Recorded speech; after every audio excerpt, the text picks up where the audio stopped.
le Ramban il dit que la stratégie que Dieu a fait avec nous en sortant d'Égypte, on était comme des convertis. Il nous a d'abord donné 10 paroles.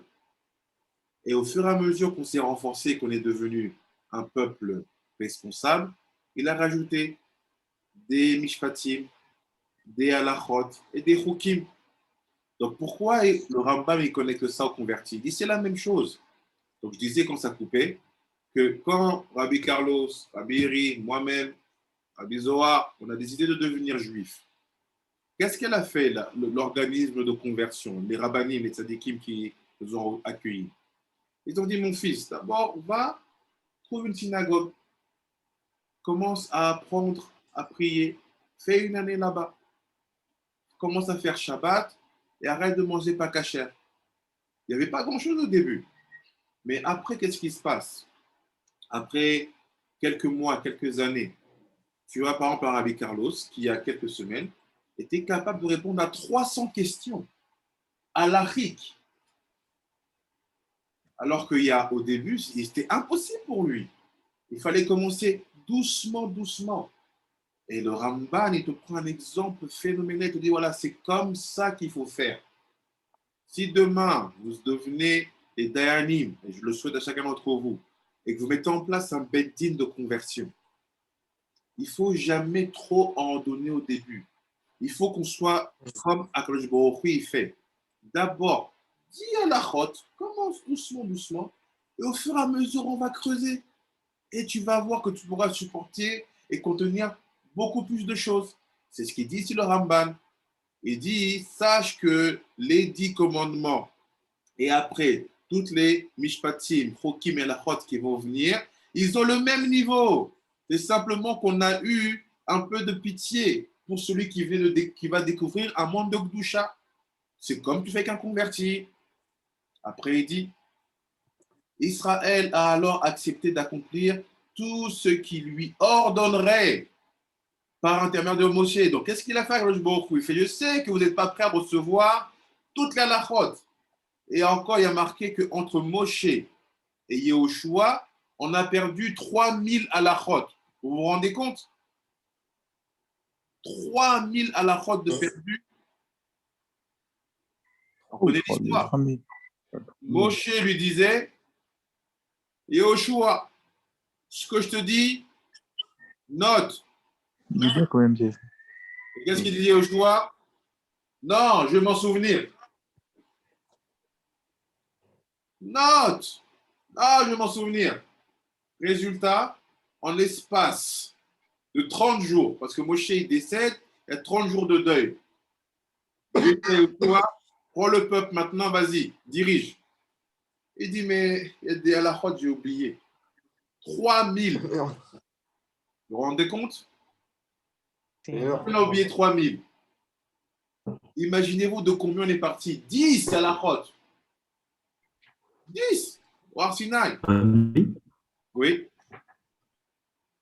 Vous avez la référence justement de cette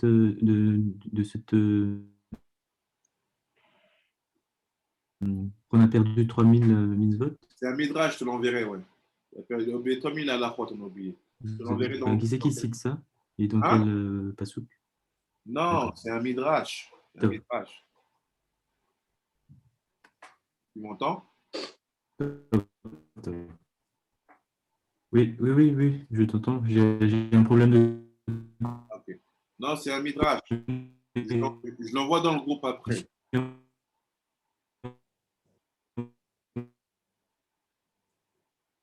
Ça bug. Ça bug. Je n'entends pas trop ce que tu dis, Rabbi Eri. Oui. Ou bien écrivez-le en message. Tov Todarabah. Oui. Après, il dit.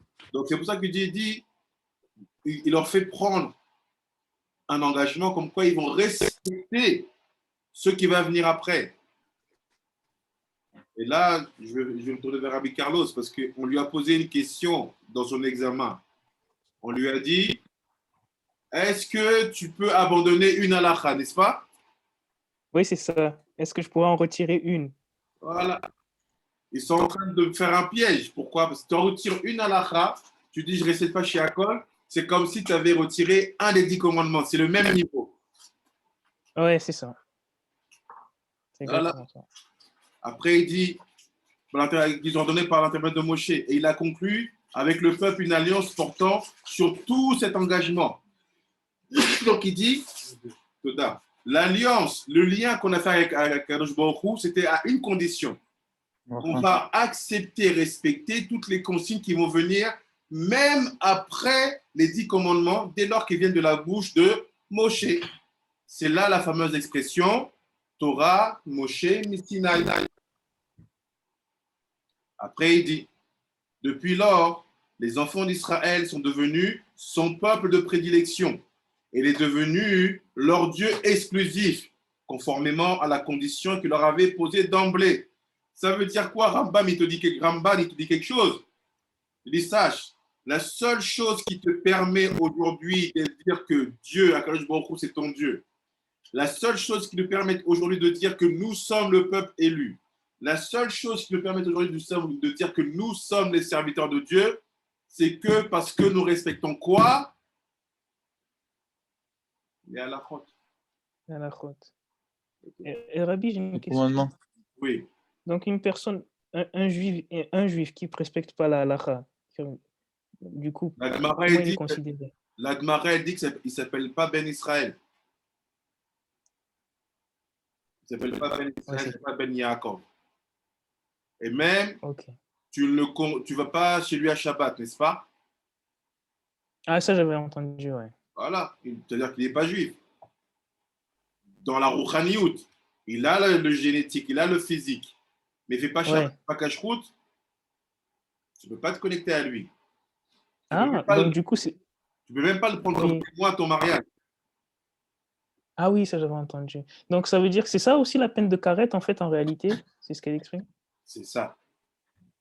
C'est exactement ça. C'est toi, tu as l'impression de faire un choix de ne pas manger, de ne pas faire Shabbat, de ne pas manger kasher, mais en fait, en faisant ça, tu t'exclus.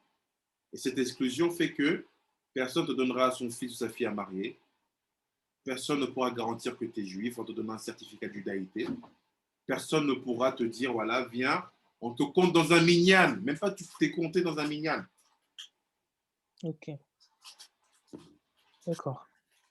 Après, il dit, la seule condition qui nous permet d'avoir ce statut, c'est de respecter les halachot, depuis les 10 commandements jusqu'à ce qui va découler des paroles de Moshe.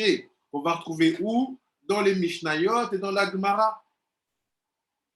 Donc, quelqu'un qui vient et qui retire une halacha, c'est comme s'il avait retiré un des 10 paroles.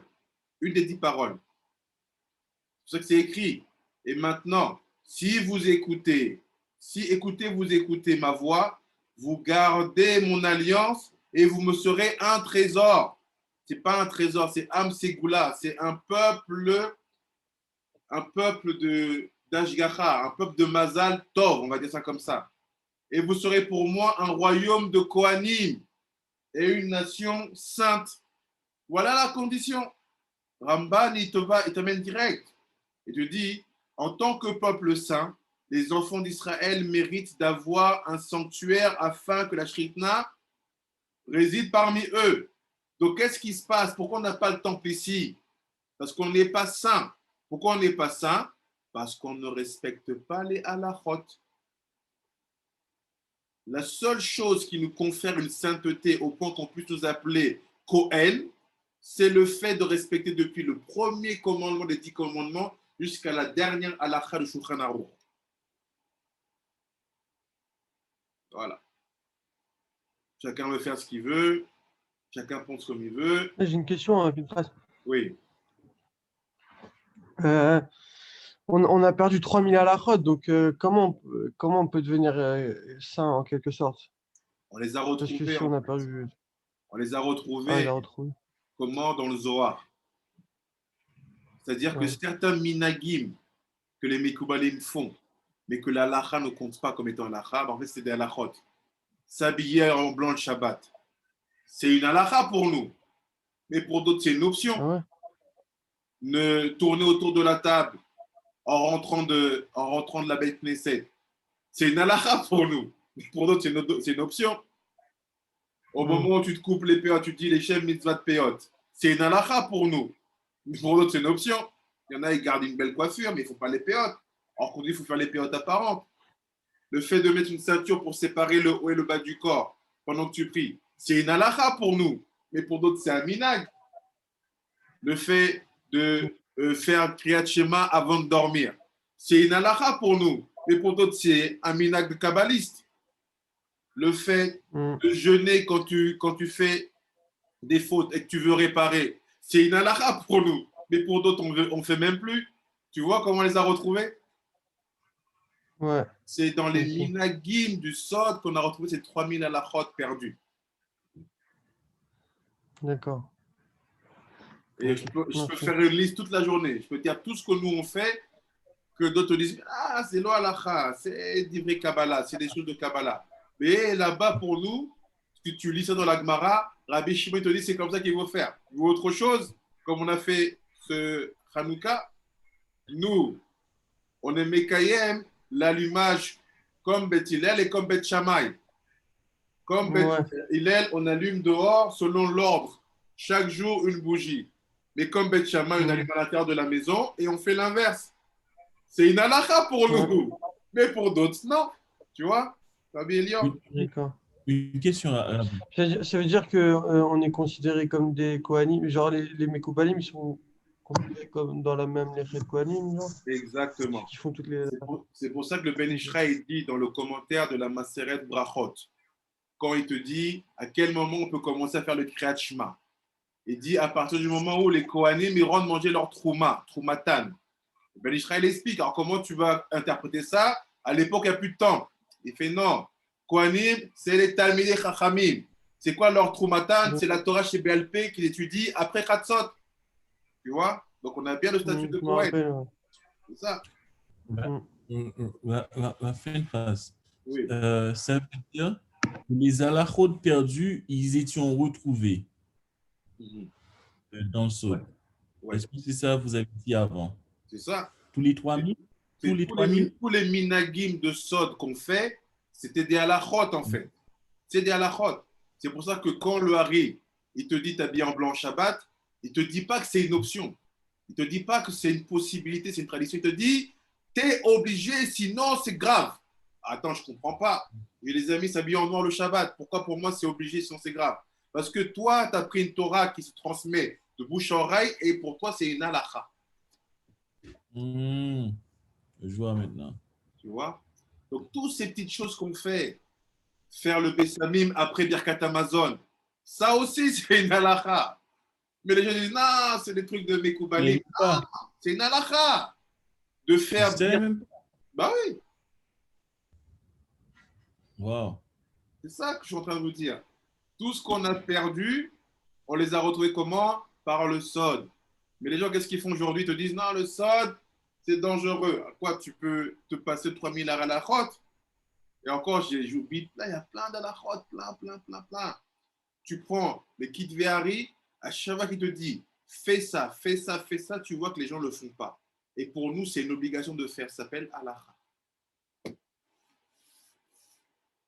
Après, il dit c'est pourquoi Hachem a d'abord ordonné de construire le tabernacle afin de posséder au milieu d'eux une résidence consacrée à son nom, d'où il parlerait à Moshe et transmettrait ses commandements aux enfants d'Israël. Il fait voilà.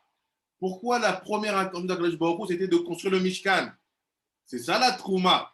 C'est quoi cette trouma? C'est chacun apporte ce qu'il veut de son argent pour qu'on puisse payer les frais de la construction du tabernacle, du Mishkan.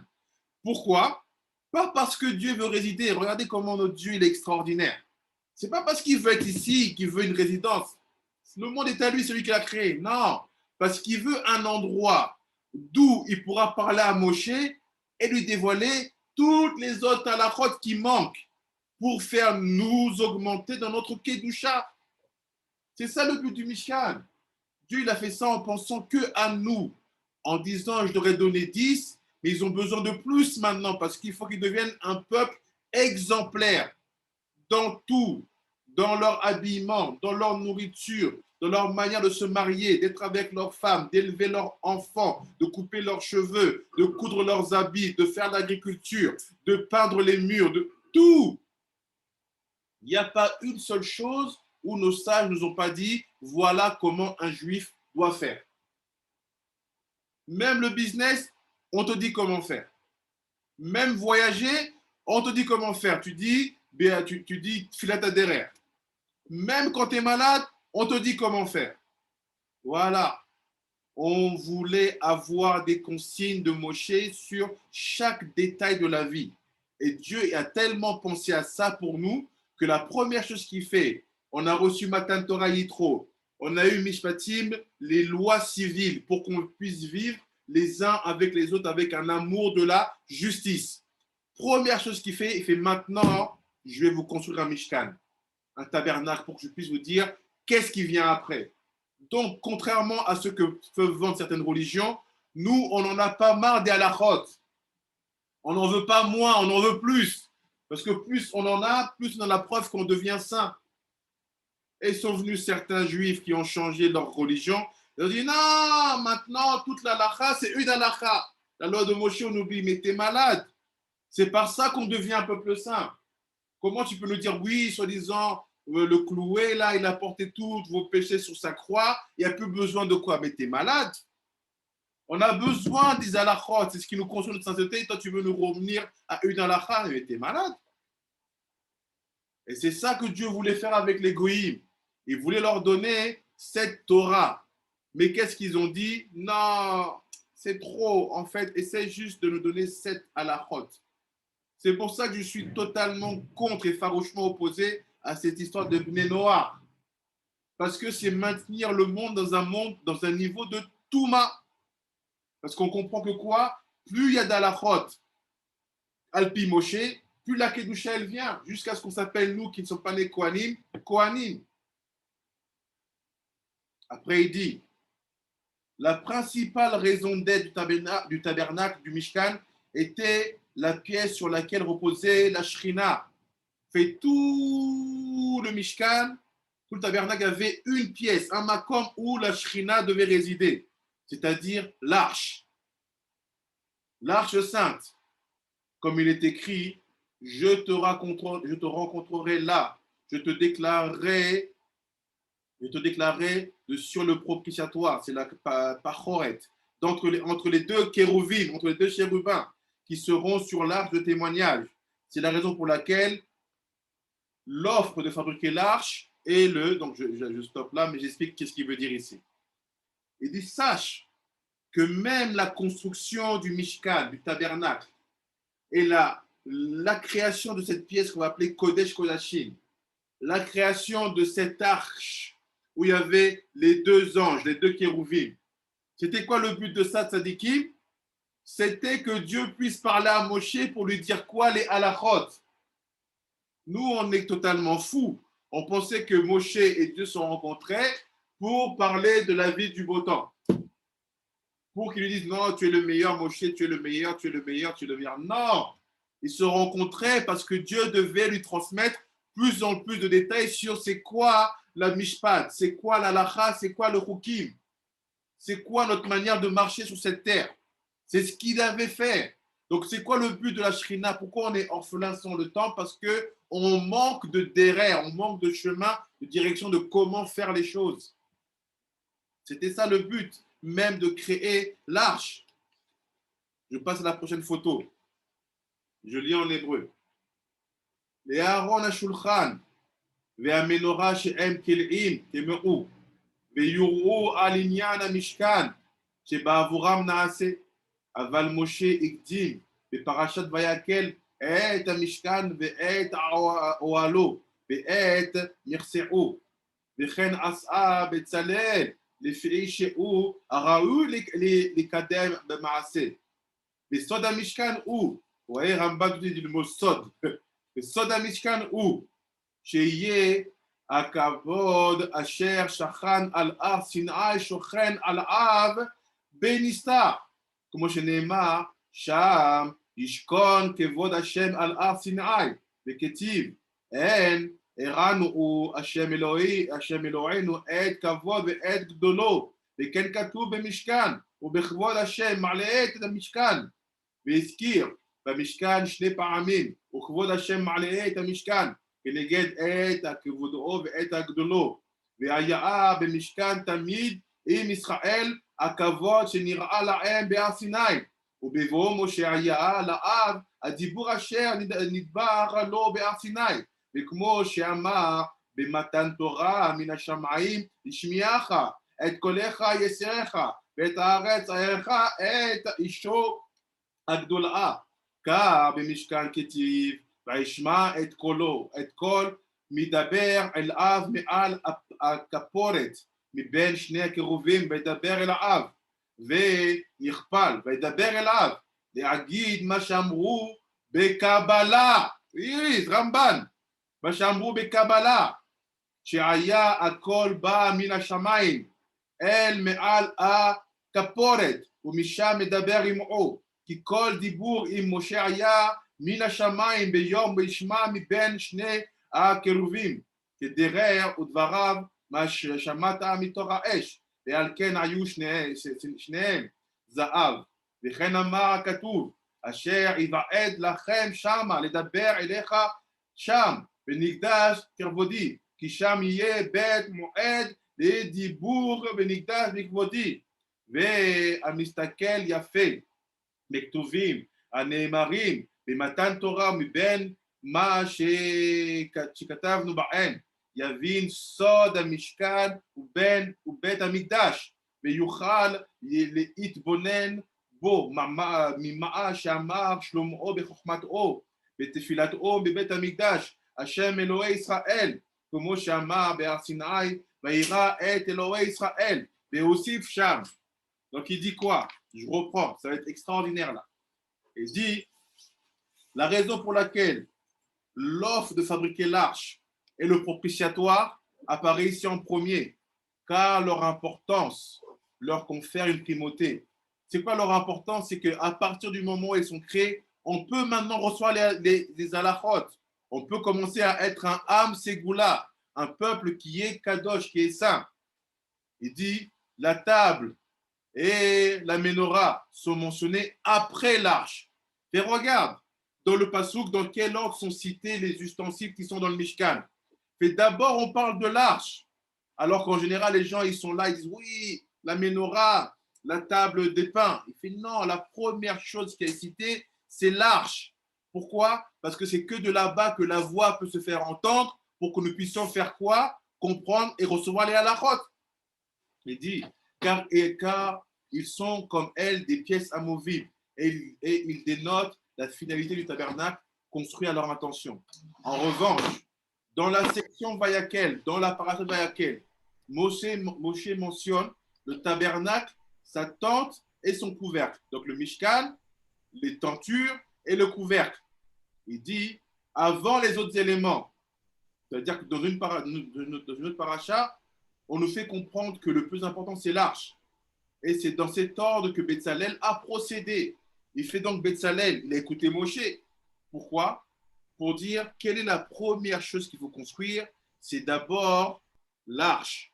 Parce que dans l'arche, on aura les kérouvim, et c'est grâce à ce système-là que Moshe pourra entendre une voix lui énoncer la marche à suivre. Après, il dit, car il convenait d'abord de construire la structure avant les ustensiles. Il fait, bah oui, il fait normalement. Betzalel, il fait la marloquette avec Moshe. Il dit, non, Moshe, viens d'abord construire la structure. Comme ça, on va mettre les ustensiles à l'intérieur, ils seront protégés. Tu ne vas pas créer, par exemple, quelqu'un, tu vas construire une maison. Tu fais quoi? Tu construis d'abord la maison ou tu achètes d'abord les meubles? Betzalel avait raison. Il dit, Moshe, viens les meubles, on les fait après. Viens, on construit d'abord la maison ou on va mettre les meubles. Moshe dit, non, t'es fou, Betzalel. Non.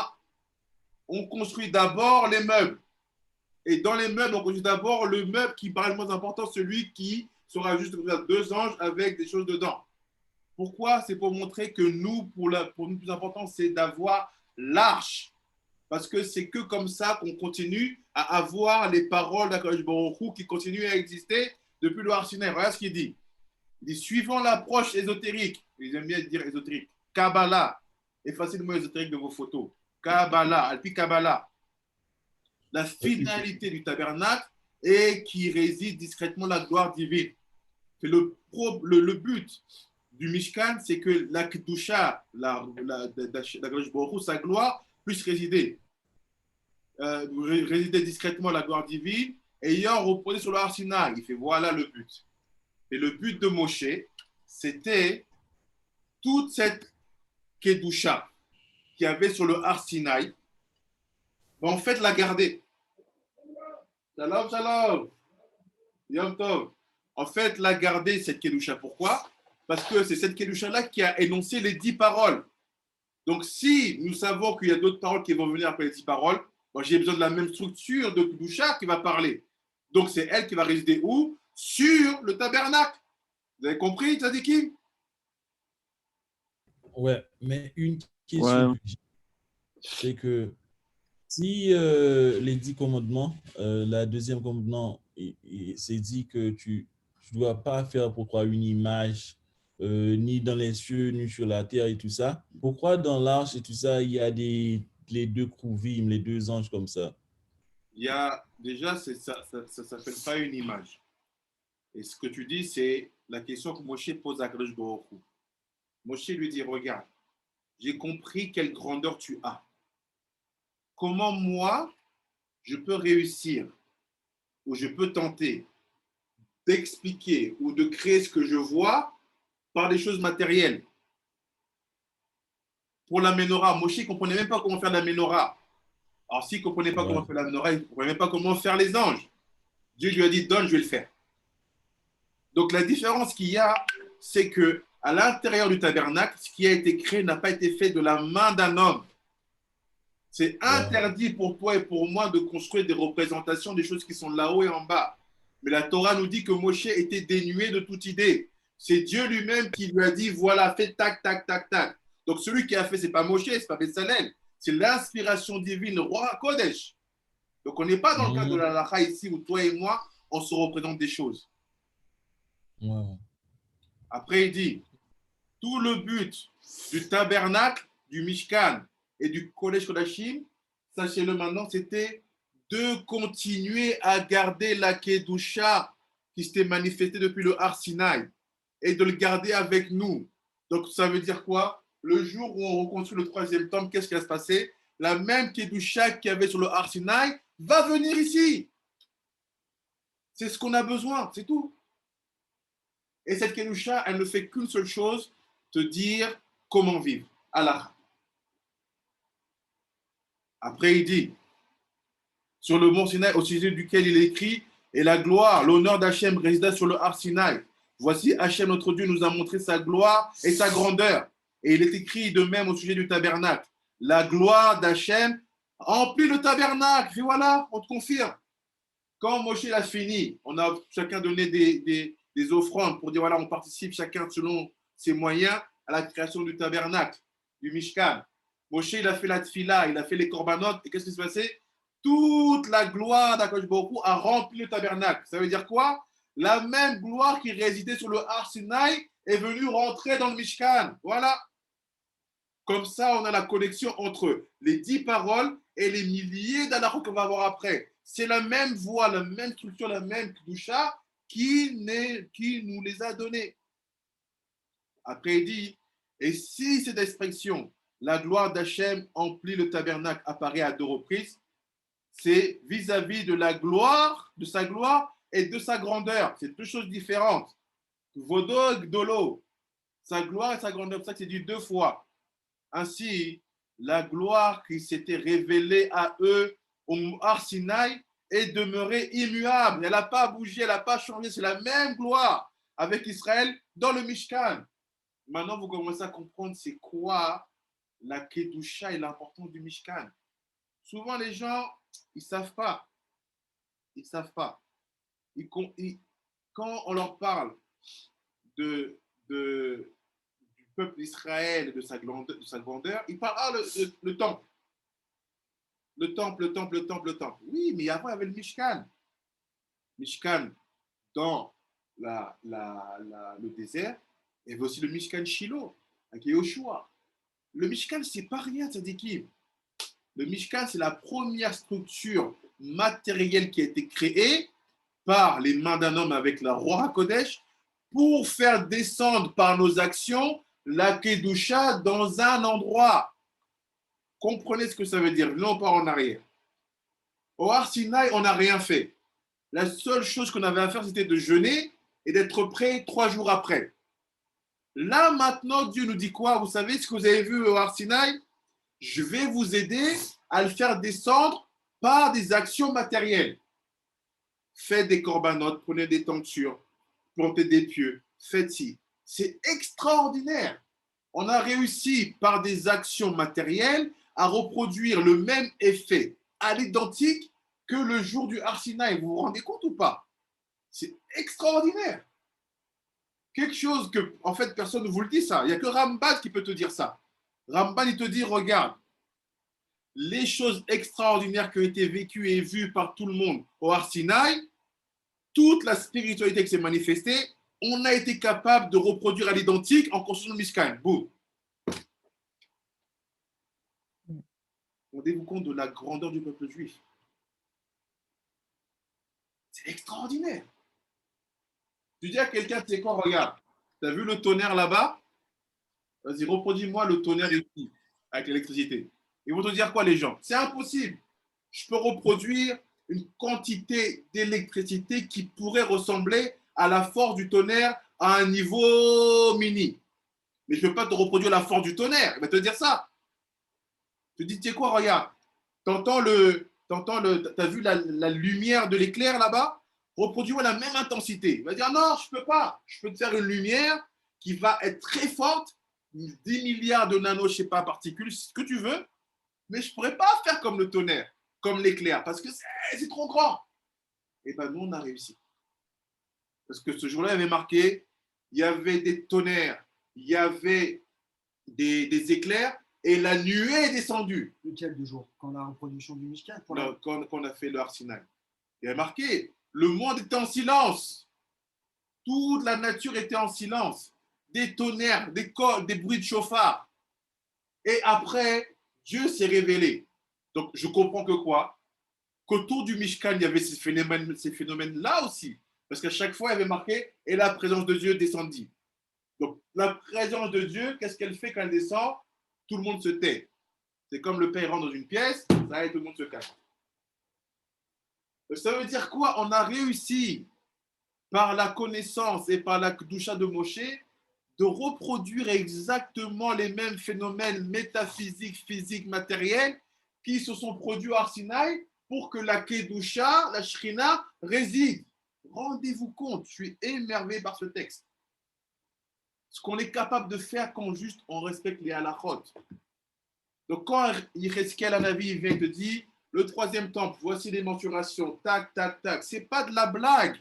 Chaque détail, chaque nombre est précis parce qu'on veut reproduire exactement le phénomène du Har Sinaï.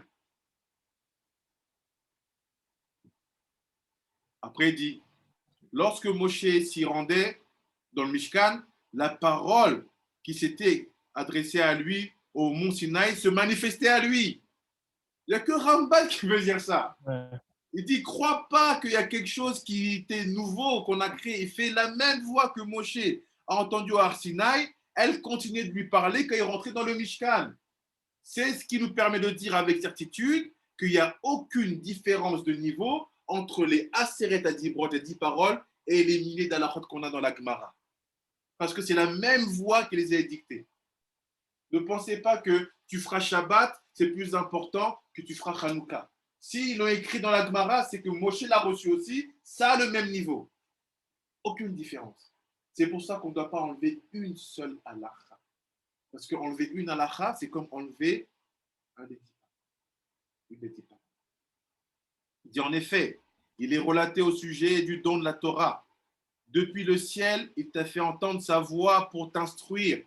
Et sur la terre, il t'a montré son grand feu dans Dvarim. Et il est écrit de même au sujet du tabernacle. Moshe entendit la voix lui parlant sur le propitiatoire, sur l'arche, d'entre les kérouvim. Il lui parlait. Il dit, c'est la même voix. Il n'y avait aucune différence. Si le fait qu'il lui parlait est mentionné à 2 reprises dans ce passouk, c'est pour vous enseigner la tradition véhiculée par nos sages. Il parle des Mekoubalim, Alpisod. C'est quoi? À 2 reprises, dans ce verset de sage, c'est écrit dans Bamidbar Rabba, dans le Midrash, selon laquelle la voix qui allait du ciel jusqu'à l'arche et de là, elle s'adressait à Moshe. C'est-à-dire quoi? Il y avait 2 niveaux. C'est pour ça qu'il y a écrit 2 fois la voix se faisait entendre. Parce qu'il y avait 2 étapes. Il y avait la voix qui descend du ciel, boum, jusqu'à l'arche, entre les deux chérubins, kérouvim. Et après, de l'arche vers Moshe. C'est pour ça qu'on a marqué, la voix s'est fait entendre. C'est écrit 2 fois dans le passouk. Il dit en effet, toutes les paroles déclarées à Moshe émanaient du ciel, d'Akadosh Baruch Hu, pendant la journée. Et il les recevait d'entre les 2 kérouvim, à l'image de « Tu as entendu ces paroles du milieu du feu ». Même configuration, c'est exactement la même logique. C'est la raison pour laquelle ils étaient tous deux en or, les 2 kérouvim en or. Le texte s'exprime également ainsi. La tente d'assignation de Mishkan, où je vous rencontrerai pour y parler avec toi. Mais Dieu ne parle pas de quoi? Il ne parle pas du match d'hier. Le Baruch te dit la lacha, comment faire descendre encore plus et plus la Kedusha sur le peuple juif.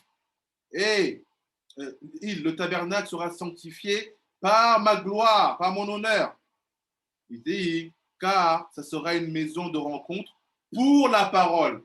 En d'autres termes, le tabernacle, le Mishkan. Et quand il dit même, je serai, vous transformez vos corps en un Mishkan pour moi.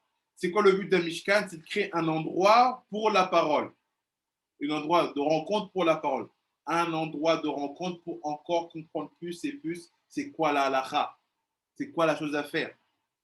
Un lieu sanctifié par ma gloire. Celui qui lit attentivement ces pasouks, relatant le don, regarde ce qu'il dit Ramban, et celui qui lit attentivement ces psukim, qui relate le don de la Torah et qui comprend ce que nous avons expliqué à leur sujet, sera à même de comprendre ce que nous avons expliqué au sujet, à leur sujet, et sera à même de percer le secret du tabernacle, donc du Mishkan, et du temple. Pour ceux qui étudient avec nous ces derniers jours, on est dans le sujet du temple, parce qu'on parle de Purim. On a vu à quel point c'est la chose qui dérange le plus, et c'est en même temps ce que nous devons nous incarner. Donc, le Mishkan et le temple, c'est 2 structures qui, dans la manière dont les halachot nous sont donnés pour les construire, doivent reproduire exactement le même situation, effet et conséquences qu'au Har Sinaï. Ramban Akadosh. Après, il dit. J'ai une petite question. Ouais. Comment maintenant, nous, on peut faire en sorte qu'on a toujours un. Parce qu'on parlait du Mishkan, c'est-à-dire que c'était tous les commandements. Comment on peut avoir un Mishkan à la maison, ça veut dire? C'est sûr qu'il faut étudier, mais est-ce qu'il y a un truc spécial pour tout le temps qu'on fait un Mishkan à la maison? C'est de respecter tous les halachot? C'est les halachot, mais ce n'est pas que ça. C'est aussi ta maison, elle doit être organisée comme un Mishkan. Tu dois avoir des pièces où tu sais que c'est des pièces de vie commune, où voilà, les gens y vivent. Et tu dois avoir une pièce de Gdusha. C'est la pièce où tu as tes séfarim, tu as tes livres, où tu as ton makom de prière quand tu pries Yachid. Il faut créer un endroit de rencontre. L'endroit de rencontre, c'est l'endroit où tu as les livres, où tu t'assois et tu commences à étudier. Et cet endroit-là, fais-le et fais la Gdusha. Moi, tous les maîtres qui m'ont enseigné, à chaque fois que j'allais chez eux, l'endroit où ils étudient, c'est un endroit où ils mettent un rideau. Même si c'est au salon, ils te mettent les livres, ils ont leur table et ils te ferment l'endroit. Et ils te mettent un paravent. Et au début, je ne comprenais pas pourquoi ils faisaient ça. En fait, c'est pour faire la même chose. Dans le tabernacle, dans le Mishkan, tu avais plusieurs endroits, tu avais plusieurs niveaux où les gens pouvaient circuler. Mais l'endroit où tu reçois les halachot, c'est où? C'est dans le collège Kodashim, là où il y a les kérouvim, Nachon Rabbi Yirmiyahu, Nachon. Si tu crées pas cet endroit-là, comment tu vas faire? Donc, il faut, quand vous avez un domicile chez vous, créer un coin une pina où vous savez que là-bas, vous vous baladez pas pendant torse nu. Vous fermez l'endroit. Même avec des petits rideaux, un petit paravent, des trucs chinois, là, japonais. Faites-le et mettez-vous là. Et vous verrez que votre expérience du limoud ne sera pas la même. Ce n'est pas la même chose d'étudier comme ça. Il y a ici, j'ai l'ordi, j'ai mon téléphone, j'ai ma télé, ma femme qui cuisine, les gosses qui font un balagan. Ce n'est pas la même chose si je prends un coin du salon, je prends les livres que j'aime, pas de mettre toute la bibliothèque. Les livres que je sais que ça, c'est mes livres. Je les mets là, ma petite table, ma petite chaise, même 2 mètres sur 2 mètres, 3 mètres sur 3 mètres. Tu le fermes, tu mets quelque part avant et tu dis là, c'est mon collège Kodachim. C'est comme ça, Rabbi Yirmiyahu, que tu transformes ta maison en un Mishkan. Parce que tu vas commencer toi-même à avoir un réflexe de te comporter différemment quand tu rentres dans ce 4 mètres sur 4 mètres. Voilà ce que moi j'ai vu de mes yeux, les maîtres faire. Donc je te transmets ce que j'ai vu, pas ce que j'ai vu. Après, il dit, et tu pourras comprendre le secret du Mishkan, du temple et du Har Sinaï. Il dit, il pourra approfondir ce point en notant que Shlomo, dans sa sagesse, a dit dans sa prière prononcée au moment où il va inaugurer le temple. Hachem, Dieu d'Israël, à l'instar de ce qui apparaît au sujet de la révélation du Har Sinaï. Ils virent le Dieu. Si Shlomo a, donc je vais faire en hébreu, dernière photo, on a fini, 5 minutes. Les Faresh, Hachem Le'inyanim, chez Ramaznu, Sham Lemala, Kiloé Israël Yoshev à Keruvim, que Moshe Amar, Uchvod Elohé Israël Alehem, Milemala I Achaya Asher Raiti Itachat Elohé Israël, Bina'ar Keva, Ve'aita'a Ki Keruvim Ema. Ve'amar David, ou les Tavnit à Merkava, à Keruvim Za'av, ופורשים וסוחרים על אהרון ברית, וכן יזכיר תמיד בבית המקדש לשם השם, לשמך, ויאמר בכל פעם בפעם, ואתה תשמע השמיים במידת הרחמים, וכתיב, ויתפללו אל השם דרי העיר, אשר ברכת בה, והבית אשר בניתי לשמך, ושמעת השמיים, ובבואר אמר כי האומה כי אומנם ישב אלוהים את האדם על הארץ, הנה שמיים ושמי השמיים לא יכללוך, וכתיב על אהרון ולעלות משם את אהרון והאלוהים אשר נקרא השם צבאות יושב הקירובים עליו בדברי הימים ולעלות משם את אהרון האלוהים. השם יושב הקירובים, אשר נקרא שם, כי השם יושב הקירובים. Donc il dit maintenant, il va parler de la prière que Shlomo a faite au moment où il devait inaugurer le temple. Et que vous allez voir dans cette prière-là, il y a toutes les allusions que nous venons de faire et de comprendre.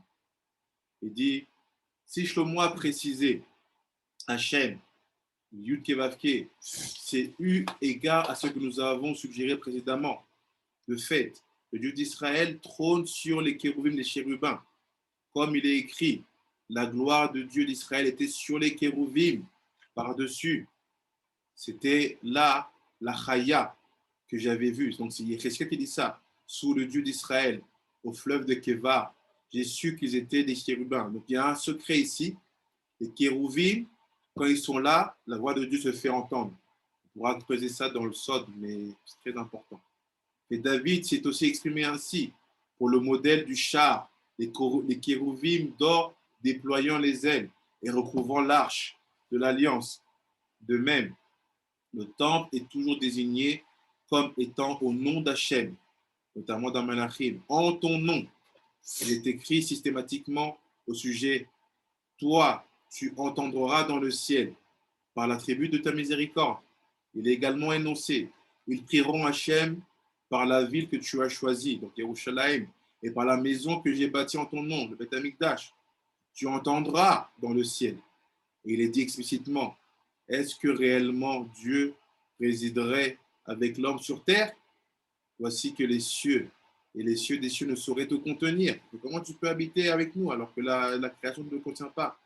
Et il dit, il est écrit au sujet de l'arche, pour en faire monter l'arche de Dieu à laquelle est imposé le nom d'Hachem Tsevaot, qui trône sur les kérouvim.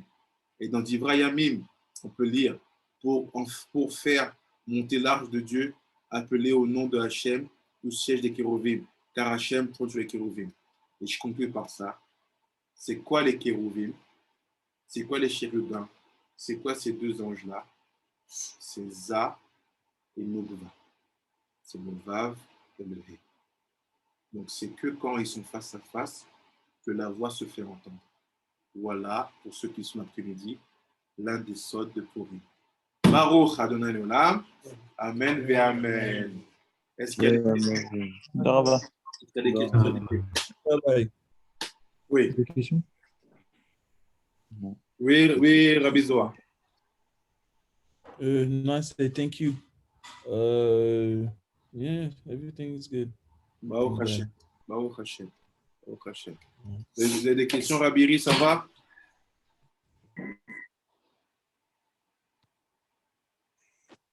Peut-être ça va. Rabbi Kalon, c'est OK? Ça, c'est OK. Amen. Donc, Bezrat Hashem, que ce limoud soit pour les Nishpat, Zahara, Bat, Myriam.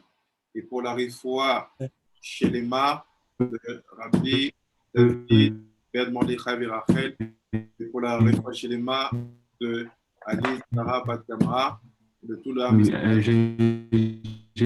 Pour moi aussi. La Rifoua, Shelema, chez Zohar, Ben, Abraham et Sarah, c'est Dvorah, Bat. Je verrai le cours après. Gisèle, Dvorah, Bat. Hana Malka. Ban Hana Malka. Ok, Rabbi, il n'y a pas de problème. J'ai compris que tu vas le cours après. Bye bye, Tzadikim. Yom Tov. Bye bye. Yom Tov. Yom Tov.